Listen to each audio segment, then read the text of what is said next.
Hey folks, what is going on? Hope everyone's having a good day.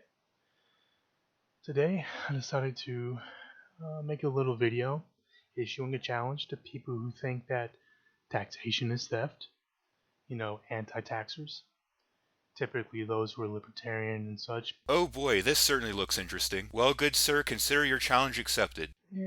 but not all libertarians. Some libertarians are actually a lot of libertarians I come across are um, quite reasonable and very decent. At least I think so. So notice how he's subtly trying to create a dichotomy between people who argue against taxation and people who are decent and reasonable, as if these are somehow mutually exclusive alternatives. This is a very subtle form of a poisoning the well strategy, because he's sort of implying that the people who argue against taxation are not decent or reasonable.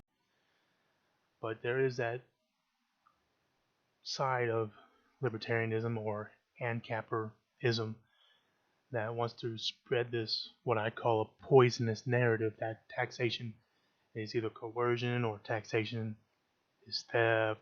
It's not pushing a poisonous narrative to say that taxation is coercive. Even if you disagree that taxation is theft, it's still an objectively provable fact that you're met with force and violence if you refuse to pay. That's not a poisonous narrative, that's literally what happens. But today I'm going to issue those people a challenge, right? Because today I'm going to discuss and show that when you don't pay income on taxes, at least in the United States and most other countries, that when you don't pay taxes, you, you don't pay taxes on income, you are the one that's actually committing theft. So it looks like this guy's going for the whole Uno reverse card strategy. He's basically going to try to defend taxation by turning the tables on people who claim that taxation is theft. Make it out as if they're the ones who are actually advocating for theft. This is a common argument used by statists to defend taxation, but it often fails for reasons we'll get into. That's right. You don't pay taxes, you want to steal, you're actually stealing from the tax funded economic infrastructure that allows your level of income to be possible within the first place. So here we start to see why it is that the whole tax evaders are the real thieves argument falls flat. It basically boils down to the issue of not understanding what theft actually is, or at least what exactly it is that libertarians and people who criticize taxation mean to say when they say taxation is theft. When we say theft, what we're referring to in general is any sort of instance of taking someone else's money without their consent. So if someone is forcibly being threatened with violence in order to have money taken from them, that person is being stolen from. It doesn't matter if the thief provides something in return or even helps them earn that income that they're stealing from. Now, if you believe that these things make taxation justified in spite of being theft, then fine, go ahead and make that argument. But unless the person whom you're taking that money from consents, then it's theft. So, first, I'm going to ask you, and anyone else who's listening, when you make an income or you choose to make a monetary gain, are you forced to do so by law? Is anybody forcing you to make that income? Essentially, yes. It may very well be the case that the state doesn't directly force you to work for a state-approved firm to earn an income, but through their laws and regulations, such as business licenses, work permits, etc., they make it difficult, if not impossible, to seek out any other means of supporting yourself. In some places, it's even illegal to grow your own food, generate your own electricity, or even collect your own rainwater. Of course not. You're doing it because you want to. Now, you can try to say that, well, effectively, you have to, but do it because making an income enables you to get the money, which, having money makes things a lot easier to get. That is true. And that's some of the advantages and benefits of having our monetary system. So, is our current monetary system the only possible or even best monetary system there is? A full dissertation of the intricate complexity of our current Federal Reserve System is beyond the scope of this particular video, but needless to say, if you do understand how it works, then you understand why it can be called into doubt that it's the best possible monetary system for our country. But the bottom line here is that this guy's basically arguing that if the government didn't force everyone to use its worthless debt-based fiat currency, nobody would bother coming up with any sort of monetary system. And we know from the existence of crypto that that's not necessarily the case. But like all things, most things, they have a cost. And with the monetary system that we happen to have in the robust and widespread economy that we enjoy. And we enjoy that robust and widespread economy largely in spite of rather than because of government. According to data from the Heritage Foundation, countries that are more economically free, that is less taxes and regulation, have stronger economies according to almost every metric. Per capita GDP, average household income, you name it. The industrialization and economic innovation that enables people to live comfortable first world lives often comes from entrepreneurs and businesses looking to earn a profit, not from government. This is because of the simple fact that firms in the free market have an incentive to provide a product or service that meets your needs, because if they don't, then you're not going to give them your money. Services provided by the government are typically lower quality simply because they lack that incentive. The government doesn't need to meet your needs in order to get your money, they can just help themselves to it. The government actually does a lot to stifle economic growth. Taxation diverts resources away from businesses that they could be using to invest in other areas, and regulations force those businesses to use resources in ways that would be less efficient than had they used them otherwise. So I think it's safe to say that we enjoy the robust economy that we do in spite of rather than because of government. Well, there's certain things that need to be kept functional and funded in order to keep everybody or have everybody still able to be monetarily gainful at the levels they enjoy now. Because what if, you know, that funding no longer goes to the tax-funded economic infrastructure, which I'll call TIFI for short. What if it doesn't get funded? Then it collapses.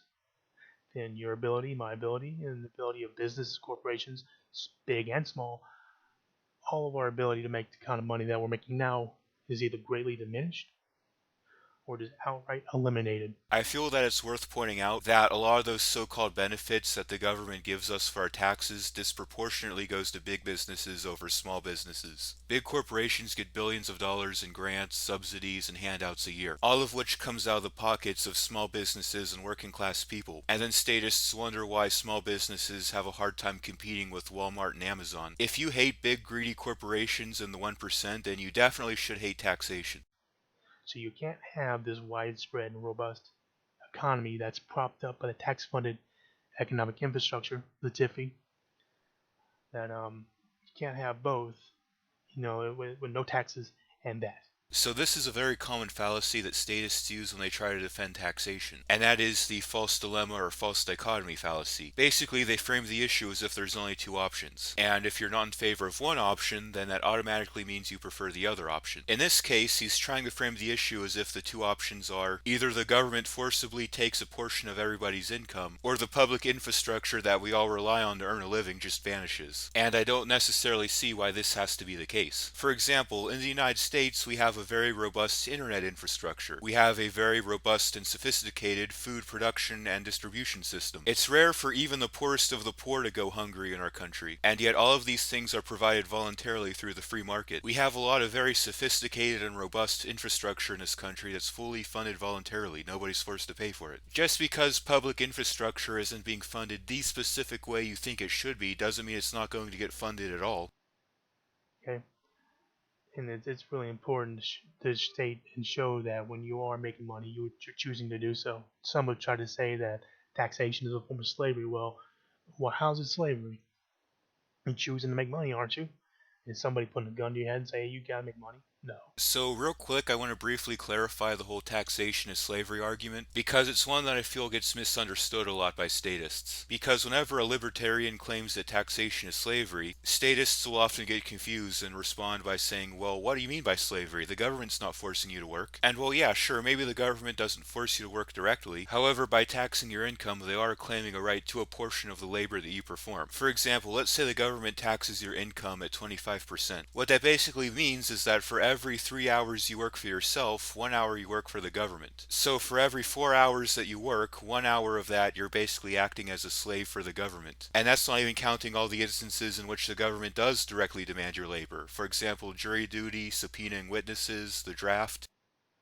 But if you do make money, you are taking advantage of the benefits of what our TIFI has to offer in order to prop up our widespread and robust economy. Claiming that taxation isn't theft because you can avoid it by not earning an income is an extremely idiotic argument. But for the sake of getting a point across, let's roll with it for a minute. You do realize that income isn't the only thing taxed, right? If you want to own a piece of land to live on, that's a property tax. If you want to build a shelter or any sort of support infrastructure like solar panels on that land, you'll have to pay a permit fee. If you grow your own food, depending on the amount that you grow, the IRS can actually tax that too. In fact, it's hard to think of something people do on a daily basis that doesn't involve a tax. I mean, it seems a lot of these anti-taxers either they don't have a clue, or maybe they do know better, and they just don't want to have to pay into this infrastructure that allowed them to be monetarily gainful in the first place. Mr. Strawman, give me a break. So this is a very common straw man used against people who criticize taxation. You just want a freeload. You just want to use public services without paying into them. Because yeah, those are definitely the only two options. If I don't want the government forcibly taking money from people, it must be because I just want a freeload, right? Or maybe I would be willing to spend, say, 5% of my income to have some basic public services, but not 20% of my income on bloated, inefficient government programs. But of course we couldn't look at this issue through a more nuanced lens, because that would be too fair to the opposition. Now, some might try to argue, you know, well, what if we just privatize everything? Well, that's been shown to be problematic, especially with what happened in Indiana a few years back, Mike Pence's home state, where they did a big public-private partnership, also known as a P3 partnership, and that went down the tubes. And I'll have a link in the description below showing how that went south. Now, can those P3 partnerships work out pretty good? They can, but the problem is they're real tricky to implement. So that's a whole different video. Public-private partnerships aren't true privatization, though, because the money is still being obtained coercively. In this case, the government just so happens to be spending that coercively obtained money on services from a private sector business. True privatization would mean that all consumers are free to choose and all payments would be made voluntarily. I just wanted to issue a challenge out there to anyone who's a hardcore anti-taxer, um, handcapper, whatever, that when you don't pay taxes on income, you are the one actually committing theft from that TIFI, and in a way you are violating your own non-aggression principle by stealing from that system that allowed you to be monetarily gainful at the level you are now in the first place. Again, he's trying to frame this issue as a dichotomy. Either the government forcibly takes money from people against their consent, or the public infrastructure we rely on to make a living just vanishes. If this public infrastructure really was just so crucial to enabling us to earn a living or live our lives, then why wouldn't people be willing to pay into it voluntarily? Would I be willing to pay a toll so I could drive on roads to get to work? Yes. Would I be willing to pay a subscription fee to a company to offer police and fire protection for my house? Again, absolutely. And I want to make it my, well, at least I am making it my personal mission to stop this poisonous narrative of taxation is theft. Well, I've made it my personal mission to argue for liberty, so I guess that puts us at an impasse, my friend. Because it's wrong morally and it's wrong what I've just described logically. I've thoroughly explained why it is you're wrong on both accounts, but tell you what, if you want to prove to me that your position is the correct one, here's what you need to do. You need to explain why exactly it is that the government gets a special moral status above the rest of us. Because that's pretty much the assumption that all of your arguments, in fact, pretty much every argument in favor of taxation rests upon. Because nobody would accept these excuses commonly made for government taxation if the same actions were carried out by an individual in the private sector. If some plain Jane non-government person off the street were to rob somebody, nobody would cut them any slack if they gave their victims something in return, or if they gave that money to charity, or if all their neighbors voted on it. The underlying assumption being made here is that the government should get some kind of exemption from the moral standards the rest of us are expected to obey. And in order for your arguments to pass muster, you need to explain why that is. Now, I'm also going to say one more thing that, if what I said before confuses you, think of it this way. It's not what I'm about to say is not a perfect analogy, but I think you'll get what I mean. It's like when you borrow someone's car and you go out and you drive around, take care of your business, do what you gotta do, get what you need done, drop the car back off, and then the person someone points out, hey, wait, aren't you going to fill that car back up with the gas that you used? And then since you're like, oh, this is coercion, it's theft, right? You're like, no, I don't feel I should have to do that. Then guess what? Eventually, that car's going to run out of gas, and so is your ability to use that car to go out and take care of the business you gotta get done, and the advantages that that car has provided therein. So, granted, it's not a perfect analogy. The biggest problem with this analogy is that you haven't clearly established that the person borrowing the car has a responsibility to refuel it upon returning, or that the person lending the car has a reasonable expectation that the car be returned completely refueled. There are two possible scenarios here. In the first scenario, the person who's lending the car tells the person borrowing it that they may borrow it on the condition that they return the car completely refueled. In this instance, the person lending the car made it very clear up front that refueling the car is a condition of being allowed to borrow it, and the person borrowing the car agreed to those conditions. In this case, it would be reasonable to say that the person borrowing the car has a responsibility to refuel it, and the person lending the car has an expectation that it be returned refueled. But let's say that a different scenario happens. Let's say that instead of letting the borrower know ahead of time that they have to refuel the car as a condition of borrowing it, the lender doesn't tell them this until after the car is returned. Well, in this case, there isn't really a reasonable expectation that the lender get the car back refueled, because the borrower had no idea ahead of time that refueling the car was a condition of borrowing the car. Now, the lender could still politely request that the borrower refuel the car, but he wouldn't be able to demand or force the borrower to refuel the car in this scenario, because you can't retroactively stipulate additional conditions after an agreement has been made. Most of us would consider that unfair. But at the same time, this idea, this ridiculous, poisonous narrative, and You can repeat that it's a poisonous narrative all you want, just as I could endlessly repeat that the legitimate power of government to take people's money by force is a poisonous narrative. If you want us to believe that you're correct, however, we're going to need an actual valid argument. taxation is theft is it's just so ridiculous. Saying that it's theft to forcibly take money from people against their consent is ridiculous. Why? Provide an explanation. And an explanation that actually addresses the issue of coercion, not one involving red herrings like how we benefit from it, we get stuff in return. And that's only going to help to serve those who already have a lot of money, and even those, well, have even more than that. It's going to leave everybody else screwed. It's going to cause our economic infrastructure to crumble, and pretty much, if you're not rich, you're fucked. Hold on a second. Didn't you earlier in the video argue that everyone, including the rich, relies on the tax-funded infrastructure to make a living? So which is it? Would abolishing taxation screw over everyone, including the rich, or everyone except the rich? These two positions are mutually exclusive. You have to pick one.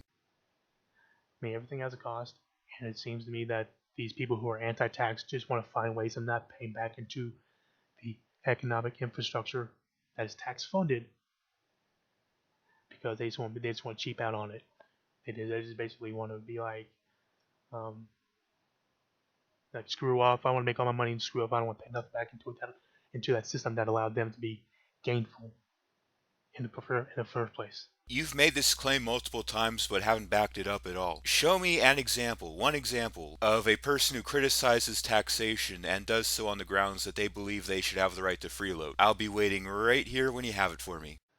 But anywho, I thought I'd make this video issuing a challenge to anyone who is of that mindset. And if you disagree with this video, hey, feel free to voice what you got to voice in the comments below. I'll try to respond to everybody. I'll do you one better, good sir. I'll make a response video.